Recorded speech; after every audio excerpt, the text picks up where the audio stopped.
ሆፕ ቻናል ኢትዮጵያ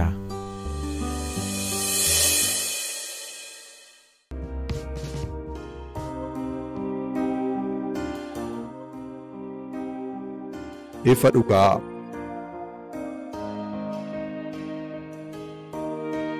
ifa dhugaa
Nagaan gooftaa bakka jirtanii maratti isiniif baay'atu jaallatamuuf kabajamoo hordoftoota Hope Channel Itoophiyaa torbanitti kun yeroo tokko kan isiniif qabannee dhiyaannu qophii ifa dhugaati.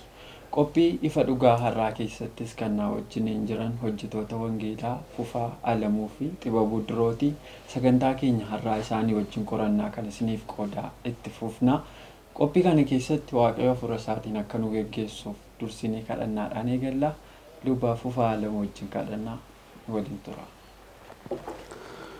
Qulqulluudhaa fi amanamaa kan taate Waaqa keenya guddaa baay'isnee si galateeffannaa gargaarsa kee eegumsa nuu goote hundumaatiif bara baraan galanni siif haa ta'u.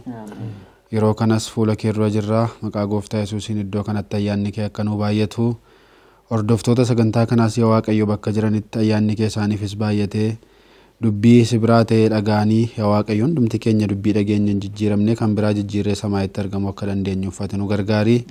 Sagantaa keenya siin jalqabnaa siin akka xumurruuf nu wajjin ta'i. Mootummaa kee Waaqaatti yeroo deebitee dhuftu nu yaadadhu. Kana hundaa si gaafanna maqaa jaallatamaa fayyisaa keenya gooftaa keenya Yesuusiin. Ameen. Galatoomii Fufaa har'a qorannoon keenya har'aa kutaa 8ffaadha. Kutaa 8ffaan kun immoo kan inni wajjin mata duree haaraatti nuuf qabatee dhiyaate boqochuu fi bilisa ta'uudha. Yaadota kana qorannoo keenya kutaa kanaa keessatti waa'ee boqonnaa kana irratti gadi fageenyaanidha kan irratti xiyyeeffannoon laatamee qorachaa jirru. Heertuu yaadannoo isaatii macaafa faarfannaa boqonnaa 27 lakkoofsa 1 irraa kaasee kan jirudha. Waaqayyo ifa kootii fayyina kootis yoos immoo eenyu nan sodaadha ree eenyu durattinis pherpherama ree jedha. Hiikoon afaan Oromoo isaatii kuni sodaa malee confidentially namni tokko bilisa ta'e kan inni jiraachuu danda'u nama boqonnaa qabu nama bilisa ta'etu akka heertuu kana waan dubbatu fakkaata.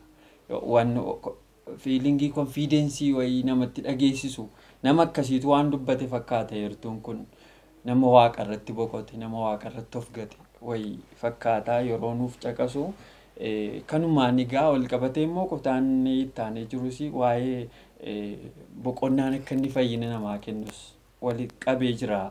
Xibabuu meesii wajjin jalqabaati. Yaadonni kun waa'ee boqonnaan jireenya keenyaaf faayidaa hagamii akka inni qabu extentii hagamiitiin akka inni nutti himu meesii wajjin yoon jalqabee gaarii natti fakkaata.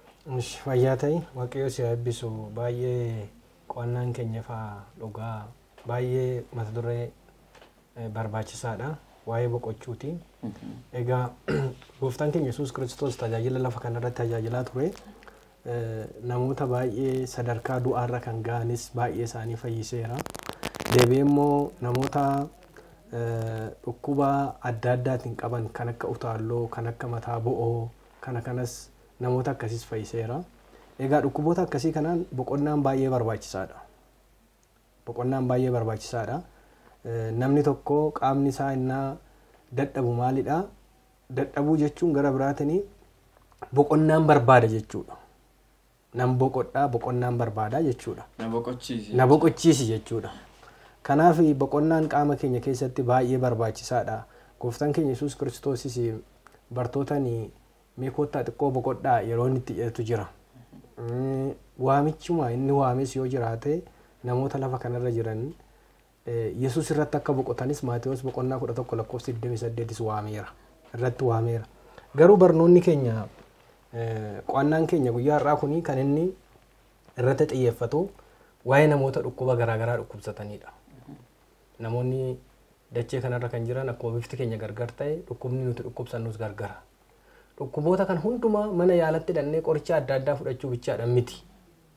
Yoo ogeeyyii fayyaas hin taane nuti akkuma dubbisnettis akkuma muuxannoo qabnuttis dhukkuba hundumaa yoo dhukkubsanne mana yaalaa dhaquudhaan qoricha adda addaa fudhachuudhaan miti. Boqonnaadhaanis fayyuu hin dandeenya irraa boqochuudhaan dhukkuba adda addaa fayyuu hin dandeenya jechaadha. Kanaaf matsaafni qulqulluun keenya doktorii caaluudha matsaafni qulqulluun kun. Qajeelfama har'a matsaafa qulqulluu keessa kan nuti himu maalinni dhukkuboota akka mataa bo'oo dhukkuboota akka utaalloo kana maalinna boqonnaa fudhachuudhaan fayyuun akka inni danda'amudha jechaadha. Gara biraatiin immoo namoonni dhukkuboonni tokko tokko kan boqonnaa fudhachuudha irraa bilisa baanu jirra. Akkuma dura jedhee gooftaan keenya Yesuus Kiristoos lafa kanarratti dinqii adda addaa hojjetaa ture. Dinqii adda addaa innaa hojjetaa ture namoonni akka isaan boqotan akkasumas immoo dhukkuba isaanirraa akka isaan boqotan isaan waamicha isaanii dhiyeessaa ture jechaadha. Egaa akkuma dura jedhee dhukkuboonni gurguddaan jiru, dhukkuboonni immoo mallattoon isaanii mul'anne jiru. Kan hundumaa boqonnaa fudhachuudhaan dhukkuba kanarraa fayyuun akka danda'amudha jechaadha. Akkuma dura eerte qaamni dadhabuu jechuun na boqochiisi jechuudha. Kanaaf namoonni baay'een wantoota adda addaa fudhatanii qaama isaanii puushii kan godhan jiru. Kan bakka innaa qaamni isaanii boqonnaan barbaada jedhu isaan immoo qaama isaanii kana dirqisiisanii kan hojjechiisan jiru. Kun immoo gatii nu kaffalchiisa jechaadha. Galatoomii Xibabuu dhugaadha. Yaada baay'ee gaariidha kan kaaste. Yeroo tokko tokko namoonni na yaadadha yeroo yuunivarsiitiitti barannu mini kaafee kan jedhamu tokko jira. Yuunivarsiitii 6 kiiloo fuula dura halkan guutuun amma halkan walakkaatti ta'anii qayyabachaa yeroo dadhabanii dhaqanii achitti mugaatiin isaan qabu dhaqaniitu buna caatiin itti dabalamee danfifamutu jira. Kaafee sana kaafee beekamaadha. Isa dhaqanii dhugu jechuudha.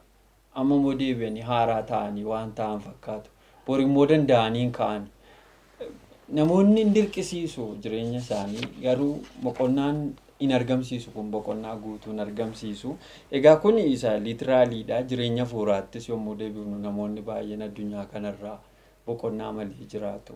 Warri World Health Organization jedhamanii fayyaa dhabuuni qaamni keenya dhukkubsatee ciisuu qofaatti hin hiikan. Fayyaa hawaasummaa kan dhabanidhu. Fayyaa hafuuraa nama hin qabnedhu.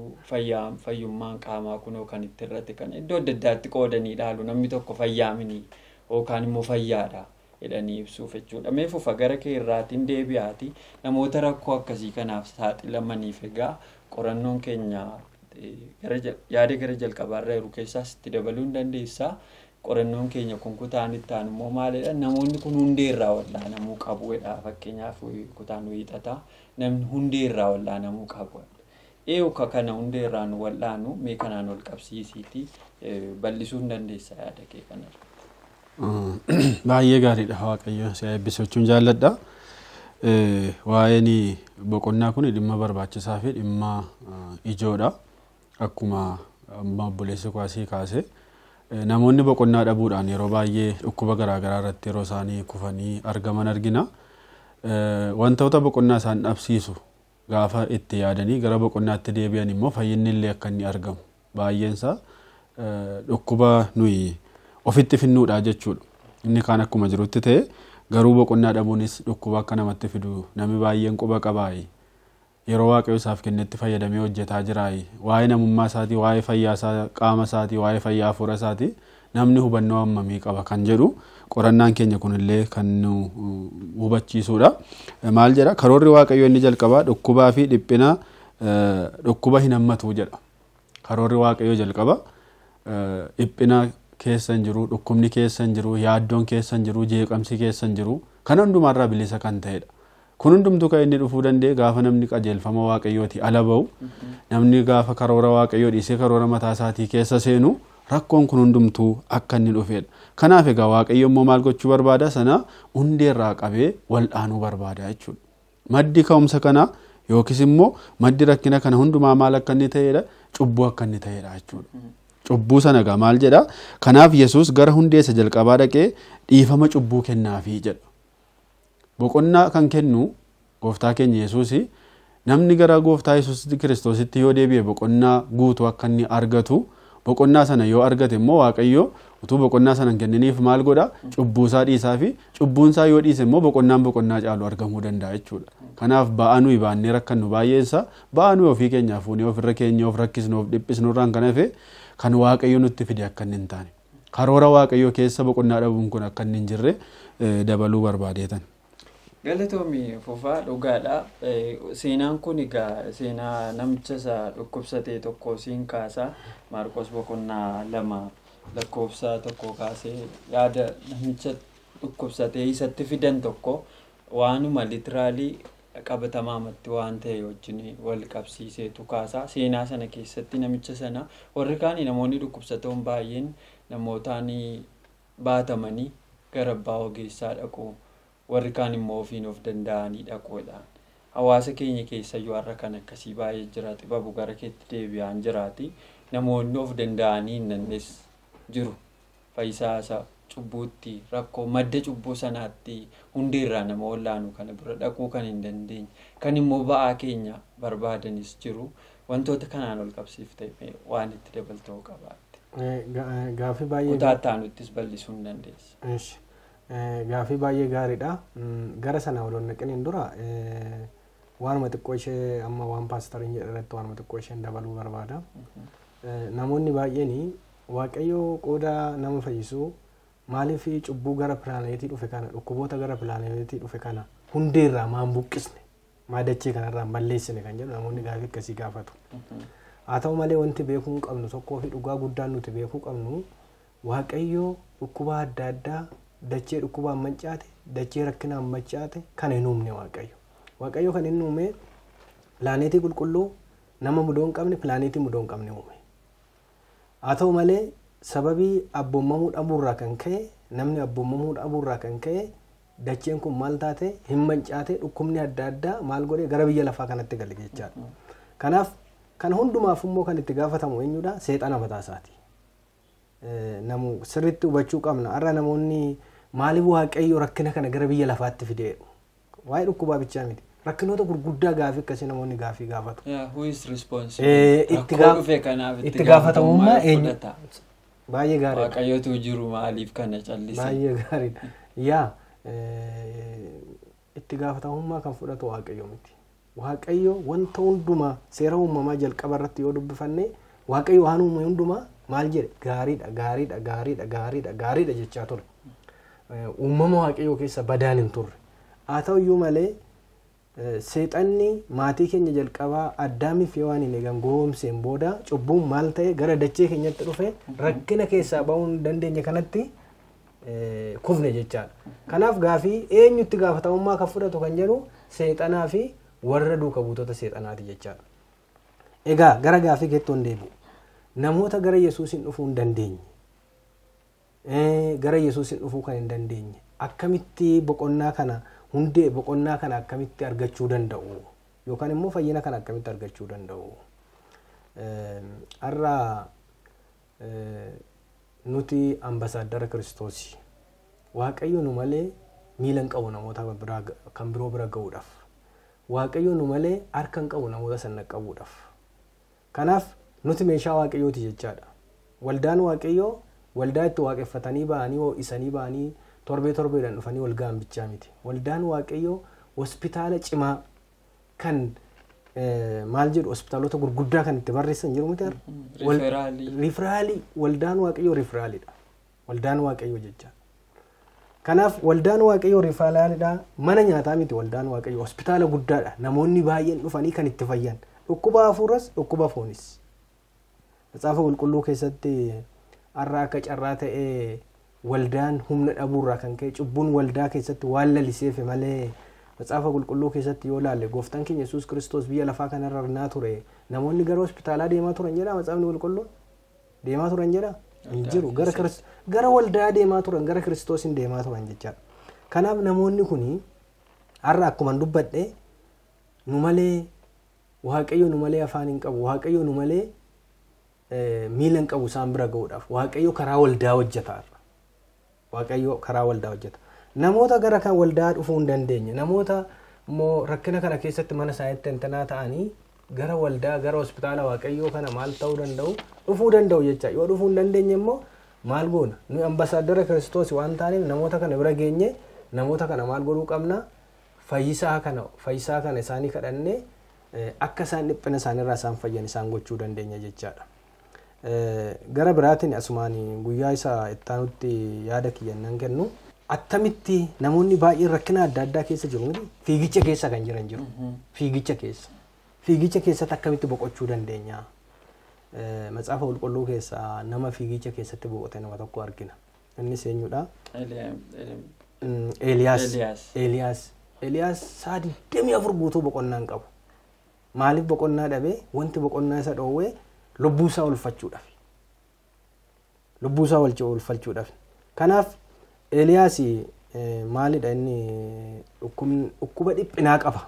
Depression isa jedhamu. Dhiphina sammuu of jibbuu namni minaa of jibbe immoo maal godhaa? Bazawee namni kan of ajjeesu yeroo itti of jibbuudha. Haala akkasii keessa jira jechaadha Eeliyaas. Haala akkasii keessa innaa jiru Eeliyaas maal godhaa ture? Waaqayyo sagalee Waaqayyo isa jajjabeessaa ture. Raajonni Waaqayyo gara 850 kan ta'an maal godhanii turanii? Ajjeeffamanii turan. Mootota boqonnaa 18 lakkoofsa 40 irratti yoo dubbifanne jechaadha. Kanarraa kan ka'e Waaqayyo maal ta'e jedha Eeliyaas hin rafeedha miti?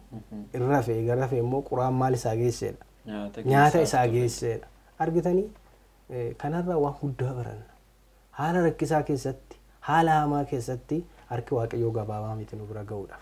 Harki Waaqayyoo dheeraadha. Haala rakkinaa keessatti, haala dhiphinaa keessatti akkuma harki Waaqayyoo Eeliyaasiin bira ga'e arras Waaqayyoo rakkina adda addaa keessa kan jiran dhaggeeffattoonni keenya sirriitti beekuu kan qaban harki Waaqayyoo gabaabaa miti isaan bira ga'uudhaaf. Hunduma keenya bira ga'uudhaaf harki Waaqayyoo gabaabaadha. Gara xumuraatti naan deeme raajii guddaan kun maal jedhee kadhate? Maal jedhe? Ani abboota koorra hin caalu maal na godhu? Najjeesi. Hingaa najjeesi jedhee Waaqayyoon kadhate. Hingaa jedhee Waaqayyoon naan najjeesi jedhee Waaqayyoon kadhate. Eertuu kana naan dubbisanii isa Phaawulos Efesoon 3:20 irratti waan nuti hamannu kan nuti kadhannuuf kan nuti gaafannu ol Waaqa nuu kennuu danda'udha isa jedhu. Efesoon boqonnaa 3 lakkoofsa 20 irratti jechaadha. Eeliyaasiin du'a kadhate. Dagateera amma harki Waaqayyoo gabaabuu itti fakkaate Eeliyaasitti. Kanaaf Matsaafni Qulqulluun maal jedhaa? Waaqayyo jedha. Eeliyaas isa du'a kadhate sani Waaqayyo maal isaa kenneedha? Jireenya bara baraa isaa kenneedha. Du'a iyyuu ijaa hin argine jedha. Tarii gabaabsee asumaan dhaggeeffattoota keenya jechuu kanan barbaadu yoo jiraate haala adda addaa keessa dhiphina adda addaa keessa yoo jiraanne harki Waaqayyoo gabaabaa miti nu bira ga'uudhaaf. Harki Waaqayyoo iddoo hundumatti rakkina hunduma keessatti nu arga. Gara biraatiin immoo rakkina adda addaa keessatti innaa maal jedhu warri biyya lafaa yeroo itti bari'u ta'e maal ta'a jedha? Hin dukkanaa jedha. Eeliyaas du'a kadhatee Waaqayyo garuu maal jedha Matsaafni Qulqulluun samiitti ol fudhata jedha miti? Dukkana adda addaa keessa soo jiraanne harki Waaqayyoo nu dhaqqaba. Waaqayyo immoo chaaptarii biraa jireenya haaraa kan tanaan dura dachaa sana nu jiraachisuu danda'a jechaadha.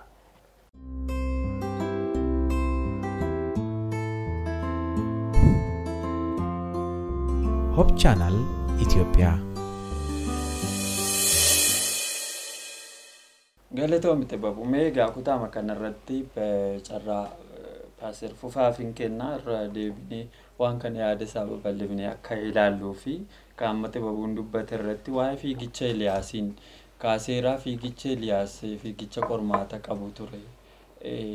Rakkinoota adda addaa keessa nama turedha. Eeliyaasii waa'ee isaa gabal'inaan dubbachuun iyyuu yeroo nu ga'u gara jireenya keenyaatti yoo deebifne wantoonni baay'een appilikeeshinii isaa nuuf fayyada. Wanti caafame kun nuuna barsiisuufidha jedha Phaawulosis yeroo dubbatu waan ta'eef kan inni warra kaan qoqqobate nu barsiisuufi jedha waan ta'eef Eeliyaasis jireenya fiigichaa jireenya abdii kutannaa akkasii keessa ka jiraatu boqonnaan immoo yeroo akkasii keessatti kan inni barbaachisu nama fakkeenyaaf har'a addunyaa kana keessaa depression jedhan dhukkuba of jibbuu kanaan kan qabamanii jiranii lakkoofsi isaanii hedduudha akka qorannoon dhaabbata fayyaa addunyaa jedhanitti namoonni rakkoo kanarraa bilisa ta'an muraasatudha.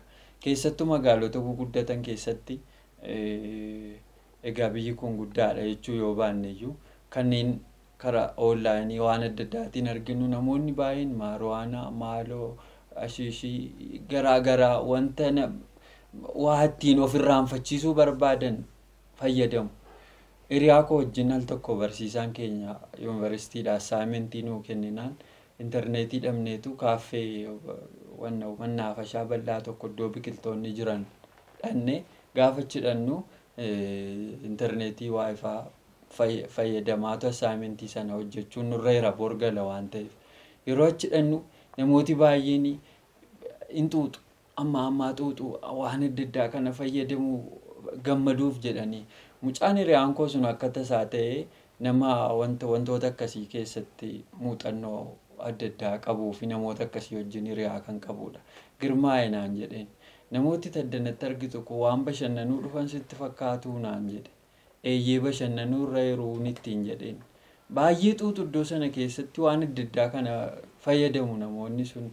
Namoonni kun baay'een isaanii namoota miirrii akkamtummaatti dhaga'amudha. Of gammachiisuu barbaadanii gammaduu waan dadhabaniif lafatti boqotan dhabaniitu inni isaan amma sigaaraa qabsiisanii fixanii gatanii inni isaan itti daddabalan kuni ofirraanfachiisuu barbaadu jedhee nan gadda. Ani yeroo baay'ee namoonni bakka waan araada isaanitti ta'e qofaaf fayyadamu se'an ture. Mucaan sun waan kanarra caalu waa hedduu natti hime wantoota haasa'amuun amma sitti haasa'amuun nurra hin jirre. Har'a addunyaa keenya keessa namoota akkasii jira fufa. Namoonni kun fayyuu hin danda'u. Yoo fayyuu danda'u ta'e eessatti mee waa'ee kanarratti namoonni hordoftoonni sagantaa keenyaa kan abdii kana dhaga'uu qaban yoo jiraatan carraa akkasii kanatti fayyadamnee itti immoo waan qabnuuf. Baay'ee gaariidha. Yeroo qabanitti fayyadamanii gara uumaa isaaniitti gara madda boqonnaa isa ta'e gara kiristoositti yoo deebi'anii fayyinaaf abdiin jira. Garuu haala kana keessa turanii borii iftaan jedhanii dhimma fayyina isaaniitiif beellama qaqqabatanii kan adeeman yoo ta'e macaafni qulqulluun akkuma jedhu guyyaan fayyinaa amma waan jedhuu fi boriif beellama yoo qabanne rakkoo biraa keessa gallaa jechuudha. Maaliif sababni isaa guyyaan borii kan keenya miti. Kan keenya ta'uu isaan beeknu. Sa'aatii amma itti fayyadamaa jirru kana qofa beenna malee sa'aatii ammaan booda wanta ta'u waan hin beennee fi ani araada kana dhiisuu hin danda'u. Waan akkasiirraa deebi'uu hin danda'u. Yeroo natti fudhata. Irraa jalan salphisaa dhufanii namoonni haala hin taane keessaan isuma caalaatti fufanii rakkoo garaagaraa keessa yeroo galan argina jechuudha. Kan immoo akkuma ati jette jaallatanii otoo hin taane boqonnaa argachuudhaaf yookiis immoo dhukkubbii isaanii dadhabbii isaanii rakkina isaan mudate jalaa bahuudhaaf wanni isaan godhan akka inni ta'e illee beekamaadha jechuudha. Garuu kana hundumaa godhanii boqonnaan hin argamaa. Sun irraanfannaa kan yerooti moo kan bara baraa ta'a yoo jenne baay'een isaa kan yerooti jechuudha. Boriftaan wanti guyyaa 2-3 itti fufee isaanii irraanfachiisu hin jiru. Daqiiqaama keessa jiran daqiiqaa muraasa kan hin caalle gammachuu daqiiqaa muraasaaf jedhanii yeroo isaan itti gammachuu bara baraa sana dhabantu jira jechuudha. Garuu kana hundumaarraa fagaatanii gara waaqayyootti yoo deebi'anii irraanfannaa sanas jireenya cubbuu sanas jireenya rakkoo sanas jireenya gadadoo sana hundumaa Kiristoos keessatti irraanfachuu danda'u. Boqonnaa dhugaa irraanfannaa isaan hin barbaanne sana kan isaaniif kennu waaqayyoodha jechuudha. Kanaaf egaa waa'ee Eliyaasiin amma kaasnee akkuma ilaalaa turre mootota isa duraa boqonnaa 18 lakkoofsa 40 keessa kan jirullee Eliyaasiin kanumatu mudate jechuudha. Raajonni baay'een ana biraa dhumaniiru. Qobaa koo ta'eera. Jireenyi qobummaa illee achi keessa jira jechuudha. Waa'ee du'aa kadhachuu isaatii sana keessa jireenyi qobummaa abdii kutannaan rakkoo garaagaraan akka isa mudataa ture. Sana hundumaa keessatti garuu harki waaqayyoo bal'aa akka inni ture. Yeroo inni du'a ofirratti murteesse sanallee waaqayyo isaaf du'i akka hin malle boqonnaa haaraa akka inni isa jalqabsiise jireenya haaraa akka inni isa jalqabsiise isaan hojii hojjechuu barbaadu akka qabu waaqayyo isatti dudubbataa ture jechuudha. Haala garaagaraatiin argama waaqayyoo illee yeroo inni itti barbaadaa ture. Yeroo garaagaraa milikkita waaqayyoo irraa fudhatee milikkita sanaan illee argama waaqayyoo barbaade sana hundumaa maal keessatti dagate yaaddoo isaa sana hundumaa kan inni keessatti dagate argama Kiristoosiin keessatti jechuudha. Yeroo qilleensi qaqawween ture jedha. Haalonni sodaachisaan balaqqeessi garaagaraa ture jedha. Qilleensi qabbanaan tasgabbaan immoo yeroo dhufe sana keessa isa kana keessa maaltu jira jedhee waaqayyoo jira jedheellee akka inni argama waaqayyootiin sana hundumaa dagate in arginaa jechuudha. Kanaaf egaa namoonni baay'een akkuma isin kaasuudhaaf yaaltanii wanti baay'ee abdii nama kutu yookiis immoo jireenya namaa baay'ee kan miidhu abdii kutannaadha jechuudha. Abdii kan nama kutachiisu duuba isaa maaltu jira yoo jenne dhiibbaa seexanaatu jira jechuudha. Kana booda ati hin barbaachistu. Kana booda baluyyuu akkas ta'eeraati immoo sanarra fooyyee hin qabdu. Akkuma inni jedhe abboota koorra wayii akkuma inni jedhe haa ta'umaa kana booda bu'aan buustu jedhee abdii kutannaadhaan gungummiidhaan gara jireenya namaa akka inni dhufu argina jechuudha. Kanaaf namni yeroo hundumaa seexana dhaggeeffatu namni isaaf garbatee hojjechuu barbaadu jireenya kanarraa bilisa hin ta'u jechuudha. Namni waaqayyoon dhaggeeffatu gara waaqayyootti deebi'u immoo yeroo hundumaa boqonnaa guutuu akka inni argatudha. Maal jedha kitaabni waaqayyoo waadaa seeneera tokko. Lubbuu abdii kutachiisuun hojii seexanaati jedha. lubbuu abdii kutachiisuun hojii seexanaatiidha. Garuu lubbuutti abdii horuun lubbuu jajjabeessuun immoo hojii Kiristoosii jedha. Kanaaf daandii keenyarraa qoraattiin kamillee daandii keenyarraa hin dhibu jedha. Daandiin warra deemaa jirurraa qoraattiin kamillee hin dhibu. Qoraattiin sun garuu dursee miila Kiristoosii waraaneera. Kanaaf wanta mo'ameedha jechuudha. Dhukkubbiin keenyarraa kun rakkinni keenyarraa kun abdii kutachuu keenyarraa kana Yesuus waan cal jedhe yoo fakkaate iyyuu deebii akka inni kennu obsaan fuula isaa turuutu nurra jira malee kan hundumaatiin ta'ellaa deebi'uu akka hin qabne. Kanaaf egaa jireenya fiigichaa, jireenya dadhabbii, jireenya boqonnaa hin qabne kana keessatti Eliyaas gara Waaqayyootti deebi'ee Waaqayyoon illee akka inni boqonnaa guutuu isaaf kennenullee kana keessaa waa baay'ee arganna. Kanuma dabaluu fedhe. Galatoomii Fufaa macaafa moototaa boqonnaa 19 mootota saduraa boqonnaa 19 lakkoofsa 4 irraa kaasee egaa kun waa'ee isin amma dubbattan kana isan inkee bakka ani warra kaan irraan fooyya'u waan ta'eef warri kaanuu du'aniiru ani yoon du'e maal rakkoo qaba jedhee isteeppiin irra dubbate tokko jira. Gam tokkoon warra Waaqayyoon hin qabnetu abdii kutannaa isaan keessa jiran yoo ilaallu, gama biraadhaan immoo warrumti Waaqayyoon beekna jedhanii Waaqayyoon duukaa hojjetanis Waaqayyoo hojii Waaqayyoo wajjin jedhanis yeroo isaan dadhabanii al tokko abdii kutannaa keessa galanis jiru. Namni nama waan ta'eef kun hin hafu. Fakkeenyaaf Eliyaas qofa miti baay'ee na ajjeesii bakka kan jedhanii Waaqayyoon kadhatan. Fakkeenyaaf raajichi Yoonaas magaalaa Naanawwee guddaa kanatti lallabee ergaa jedhee booda aduu keessa haala adda addaa qormaata adda addaatiif gaafa saaxilame hafuura abdii kutannaa akkasii keessa galee ture. Even wanti dubbadhe kun yoo dhugaa ta'uu baateyyuu qaana'uu koorra adeedhus fakkaataa jedhu namoonni yeroo wannoo kana qaacceessan. Yoonaas kan inni du'a kadhatee fi yoo raajiin hin dubbadhe kun dhugaa ta'uu baate yoo ka jedhu soof shakka ture. Guyyaa 40 qofaa tafe Naanawween gara gaggaluu fedheeraa already wayi gara gaggaluu qaba wayi hafuu qaba optioniin jiru kana keessa wayi dhugaa ta'a wayi soba ta'a raajiin inni dubbate kuni. Just Waaqayyuma wajjinitu jiranii utuma isaa wajjin hojjetanii si'al tokko abdii kutachuun hin jira. Kunis immoo yaalamu boqochuu dhaabbatanii Waaqayyoon dhaggeeffachuu barbaada jechuudha. Mee kanaan wal qabsiisnees kutaa kanarratti warra isa diidaa qofa utuu hin taane keenya isaa ilaalluuti xibabuu kanarratti waan dabaltuu qaba. Baay'ee gaariidha. Gara kanatti odoon naqiniin dura qo'annaa keenya keessatti mata-duree cimaa fi guddaan tokko boqonnaa rakkina hundeedhaan buqqisuu kan jedhu jira. Kan jalqaba caqasaa turre. Caqasaa turre isaa irratti waan amma kaa'amaa ture akkuma paastariin faan jedhanii namoonni mataa isaanii goyoomsuudhaa fi ofirraaffachiisuudhaa fi diraagii adda addaa qoricha adda addaa fudhatu deebi'anii immoo waan adda addaa godhu.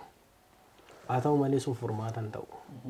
Hundeedhaan buqqa'uu kan danda'e kan saayikolojistoonni adda addaa gorsanii deebisuu kan dadhaban. Beektonni biyya lafaa kun yaalii adda addaa godhanii qoricha adda addaa qoratanii qorichisuuf fooyyessuu kan hin dandeesse. Waan tokko bichaadha kan fooyyessu. Sunis Gooftaa keenya Yesuus Kiristoosidha.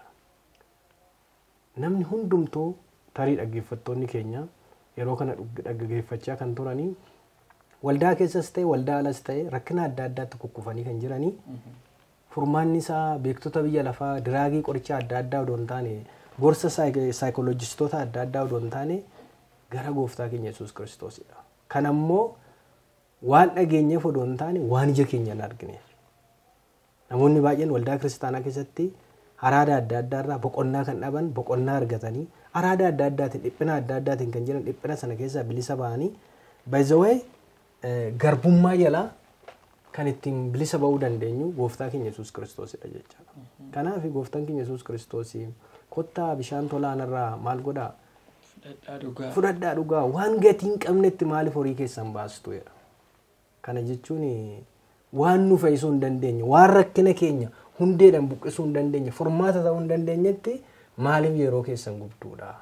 Kanaaf dhaggeeffattoonni keenya rakkina adda addaa keessa kan jiran yoo jiraatan gara waldaa dhaqaa gara Gooftaa keenya Yesuus Kiristoos dhaqaa hundeedhaan rakkina keenya buqqisuu kan danda'u isa jechaadha. Egaa gara gaafii keetti innaan deebi'u dhugaadha. Yeroo itti namoonni foon uffanneerra biyya lafaa kanarraa akka jirrutti jechaadha. Foon uffanneerra naa barnoota hafuuraa barannu paastoraal barnaawut kan jedhamu barannee turre. Shaamanii maal taati yeroo hundumaa kan bobaatu yoo taate dhumatti maal gooti gubattee dhumti jechaadha. Hunduma namaati boqonnaan kan barbaachisu. Hunduma namaati jechaadha. Sanaan achi wanti tokko immoo barnaawutii yoo ta'e yookaan yoo gubate immoo maal ta'a tajaajilaan ala ta'a. Tajaajilaan ala ta'a jechaadha. Namoota ati nu eerte Eeliyaasis jira. Raajichi guddaanii abdii guddaa fuuldura isaa kan jiru saba Waaqayyoo lola dhugaa fi soba gidduutti lola guddaarra kan jiru. Raajii guddaa kunu lola dhugaa fi lola sobaa sana gidduutti abbaan dhugaa ta'e Yesuusin dugda duuba isaa akka jiru hin dagate. Dagatee dhiphina adda addaa keessa gale. Wanti jechuu barbaadu hunduma keenya wanti immoo ofii kootiifis namoota biraatiifis kadhachuu barbaadu yoo jiraate maalinni yeroo rakkinni guddaan gara keenya dhufu. Tarii geggeessitoota waldaa ta'uu dandeenya, geggeessitoota dhaabbata adda addaa ta'uu dandeenya. Yeroo fudhachuu qabna Waaqayyo wajjin. Yeroo itti Waaqayyo wajjin yeroo fudhanne Waaqayyo immoo ifa isaa nuu kennee rakkina sana ofii keenya bichaa miti. Ofii keenya nufis keessa ceenee saba Waaqayyoos immoo akka ceesisnu Waaqayyo nu geggeessa jechaadha. Wanti kaka'umsa miiraatiin godhamu waa balleessa. Wanti fooniin godhamu waa balleessa. Garuu yeroo fudhannee Waaqayyo fuulduratti dhiyeessine waan sana yoo kadhanne Waaqayyo dhiphina sana keessaas nu baasa ofii keenyaafis hin ceenaa saba Waaqayyoos hin ceesisna jechaadha. Yoo akkas hin taane immoo ofii keenyaafis bannee saba Waaqayyoos balleessuu dandeenya. Dhaabbatuma adda addaa geggeessitoota biyyuma lafaa kanarratti jechaadha. Kanaaf namoonni baay'een mataa isaanii gooyomsu. Mataa isaanii gooyomsu naan siin jedhu akka burqaan dhumnetti mataa isaanii kan laalan jiru. Burqaan dhumne jechuun madda waan hundumaa kan ta'an jechaadha. Akkasitti akka of ilaala. Yeroo hundumaa fiiganii tajaajilu, yeroo hundumaa waan adda addaa godhu. Tajaajilaan tokko torbee darbee nu bira dhufee ture akkasin isaan jechaa ture. Duwwaa godhi galii. Yoo duwwaa gootee galte malee ittiin guutamu wanti biraa dhufee ittiin guutamu. Waan qabdu hundumaa duwwaa godhi galii jechaan hin ture. Kanaaf nama ta'uu keenya yoo lubas taane yoo beektotas taane waan adda addaas yoo taane yeroo fudhannee yoon boqonnee barnaawutiin dhufa wanti gubate immoo maal ta'a tajaajilaan ala taane jechaadha. Iddoo itti gaafatamummaa jirru irratti. Galatoomii miti baabunaan argaa kana nuufis hin fayyadadheeni yeroo tokko boqonnaa malee isaan jireenya koo irrattis waan hin beekuufidha. Wanti boqonnaa malee yoo ta'u immoo baay'eensaa firiin agarsiisus xiqqaa ta'a jechuudha. Boqonnaa fudhachaa waaqa ajjinaasaa yeroo qabaachaa yoo ta'e malee akkam jedheen ibsa utuu fakkeenyaan maashinii tokko kaanee haruma hojii fixuu qabna inni sa'aatii 24 maashinii sa'aatii 8 qofa guyyaatti hojjechuu danda'u sa'aatii 24 hojjechiifne tajaajilaan ala ta'a. Jestoo waan gaariidha waan itti kaaste xibabuu kanaaf nuyi of eeggachuun nurra yerotuma warra kaanitti himnu galatoomaa mee fufa gara qorannoo keenya kana walitti qabuu dhufaa deemaa irra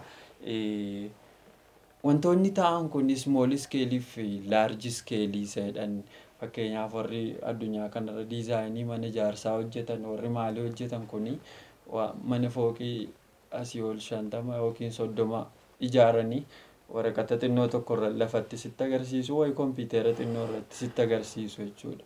Amma wanti nuyi haasaa jirru kun small scale fi large scale qaba gaafan isiniin jedhu warra boqonnaa dhabe kanaa fi boqonnaa barbaachisaa edhaayira qorannoon keenya boqonnaan sun maybe gam tokkoon ishee xinnoo nuyi torbaniin yookiin ji'a keessatti yookiin yeroo ta'etti boqonnuudha. Garuu boqonnaan sun paartii guddaa qaba kan nu eeggachaa jiru edhaanii kanaa fi boqonnaan isa guddaa sanaa fi karaan boqonnaan isheen xinnoon kun agarsiiftu mee kanarratti. Boqonnaa guddaa nu fuuldura jiruuf boqonnaan xiqqoo nu har'a goonu kuni agarsiistuu maaliiti ka jedhu irratti babal'isnee haasaa itti fufu. Baay'ee gaariidha waaqayyo si eebbisu jechuun jaalladha. Isa jalqabaa irratti waa xinnoo dubbadheen gara isa kanaatti deebi'a. Seenaa Eliyaasiin baay'ee kaasnee ilaalaa turreerra. Yeroonni kana hundumaa abdii kutatu yeroo inni dhiphina kana keessa galu hundumaa waaqayyo iji waaqayyo hin argaa jedha. Har'a yeroo muddama garaagaraa keessa gallu waaqayyo irratti kan gungumnu baay'ee keenyatu jira. Maaliif na uumte uumamuma keenya kan jibbinu. Waaqayyo jira jedhu namoonni baay'een.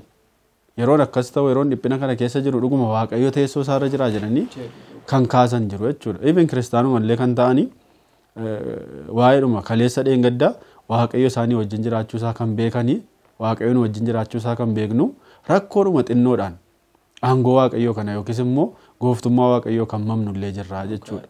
Yeroo kana waa lama gochaa jirra. Tokko ofii keenya miidhamaa jirra. Lammata immoo hawaasa keessa jiraan maatii keenya ta'uu danda'a, obbolaa keenya hiriyaa keenya ta'uu danda'a, namoota nutti siqeenya qaban ta'uu danda'a.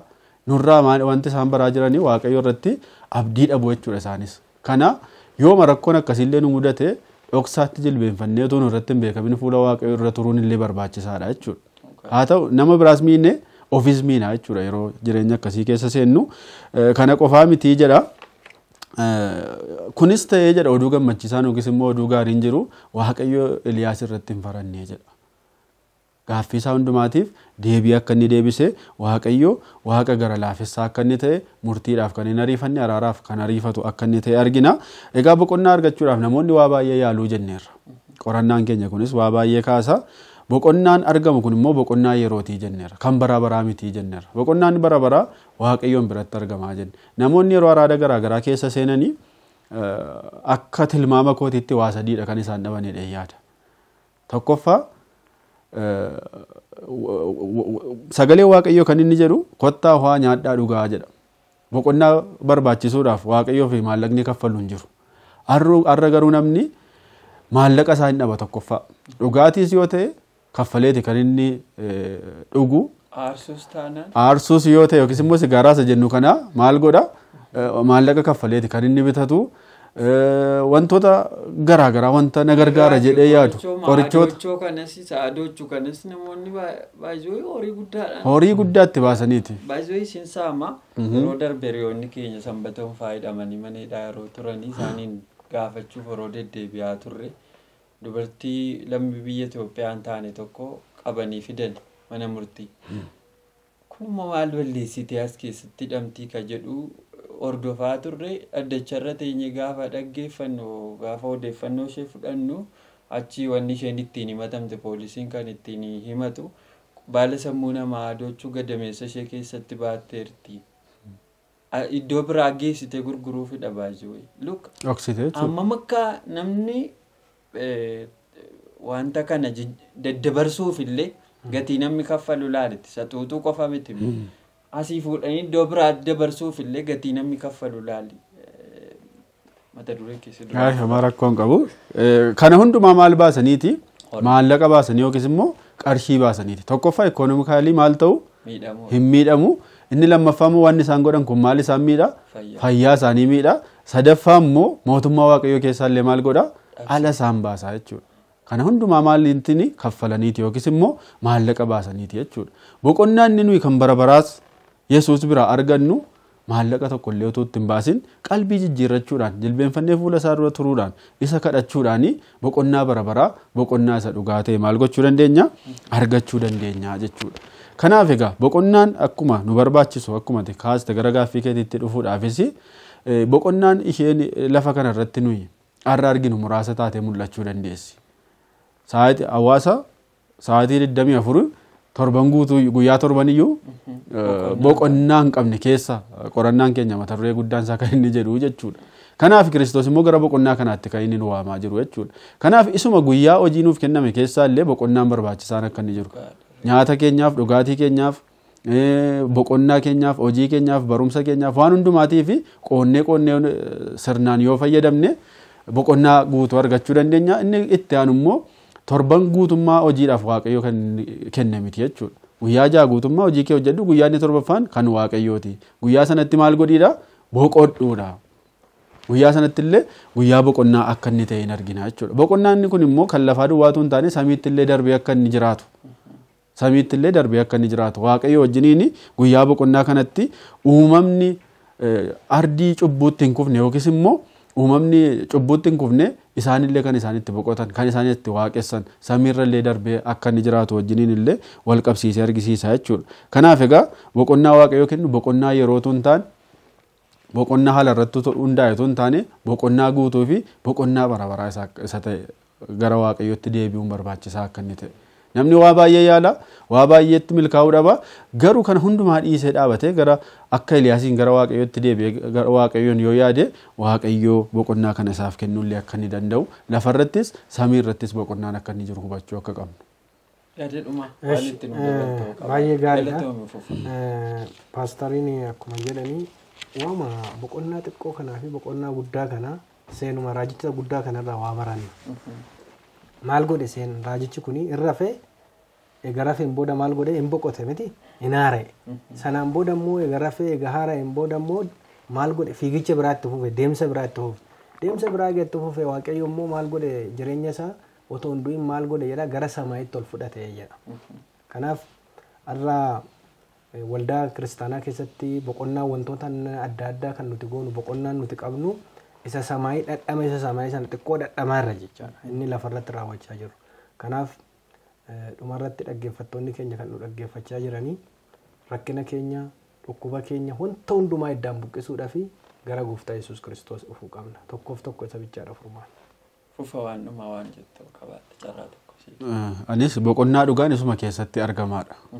Maaliifi karaan jireenyi dhugaan ana waan jedheefi namni jireenya argachuu barbaadu namni dhugaa argachuu barbaadu namni daandii qajeelaa deemuu barbaadu yoo jiraate gara Kiristoosiin dhufuun barbaachisaadha.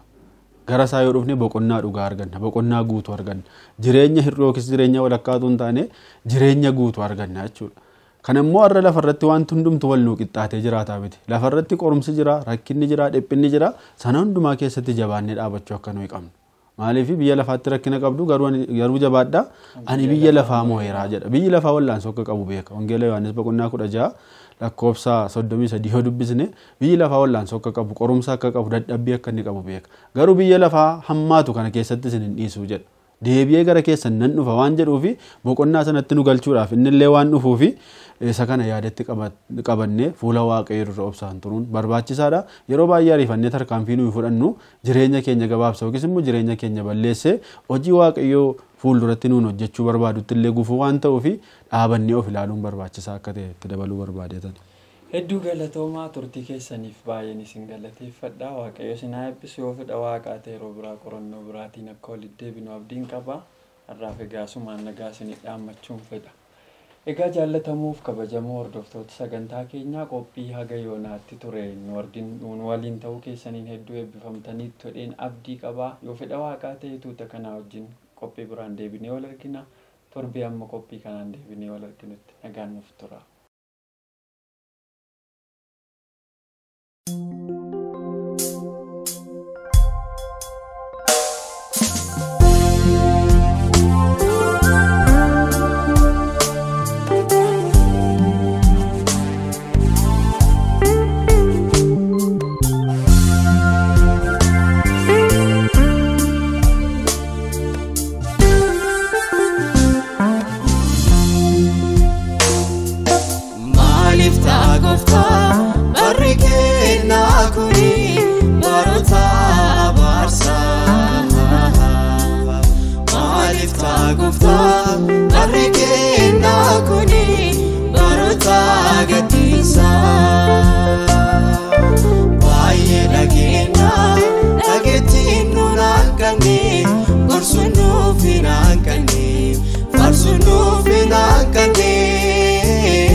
Jirachuu hin dadhabne barumsuun duwwaa ta'e isa dhageenye dubbachuus hin dandeenye gooftaan nu laalime akkan argamne geggeessaa duwwaa taane jireenyaan kennaan banne oderraatti si waaqanne nu jabeessati karaa keerraa nu dhaabati deemsa saami jalqabne maaliif ta'a gooftaa barri kennaa kuni baroota abaarsaa maaliif ta'a gooftaa barri kennaa kuni baroota gadhiisaa baay'ee dhageettiin nuun hanqanne gorsuun nuuf hin hanqanne faarsuun nuuf hin hanqanne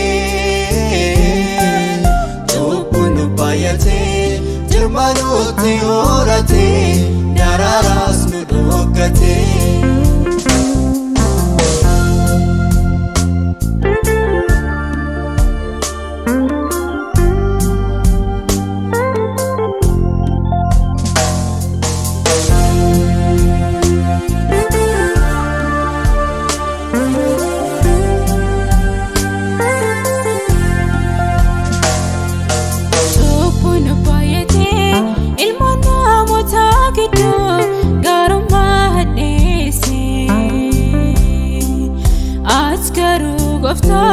Jaalala guddaa sanii yeroo ndaanu jaallattee nuti immoo gooftaa ijoollee amarsaa taanee abbummaa keessa waaqannee ardiin tokkummaa uumnee nu deebis gooftaa jireenya kennaa hundaa dabareessi foofnannee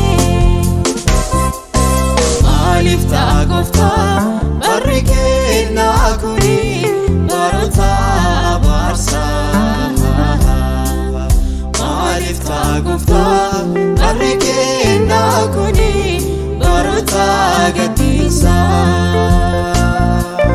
baay'ee dhageettiin nuun hanqanne gorsuun nuuf hin hanqanne faarsuun nuuf hin hanqanne jirma nutti horatee daraaraas nu dhokatee.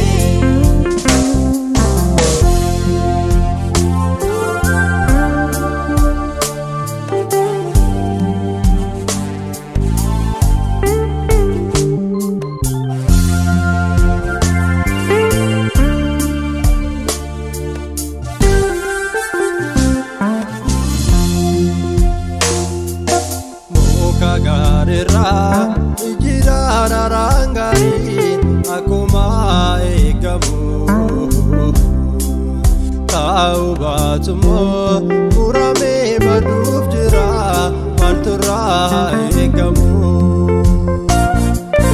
nuti laatamne muka jaagarii taane daraaraa sandaararee waaqayyoon gammachiifne akka argamnuun amantii keenya baannee wangeelaa daraarsinee maaliif ta'a gooftaa barri kennaa kuni baroota abaarsaa maaliif ta'a gooftaa barri kennaa kuni baroota gadhiisaa baay'ee dhageettiin nuun hanqanne gorsuun nuuf hin hanqanne faarsuun nuuf hin hanqanne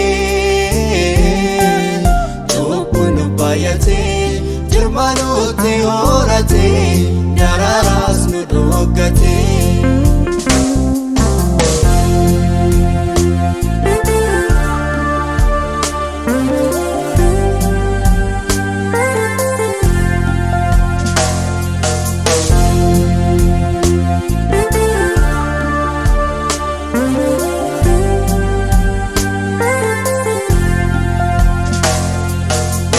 Kenni gooftaa jaalalaaf tokkummaa kan keessaan barbaanne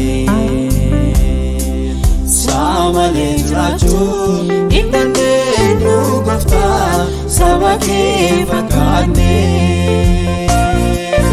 gaara fuudhemu tokkummaa surfaakatee sodaa kee fuulduraalite jaalalaaf surutti ratee nu masakatee nu geggeessi ati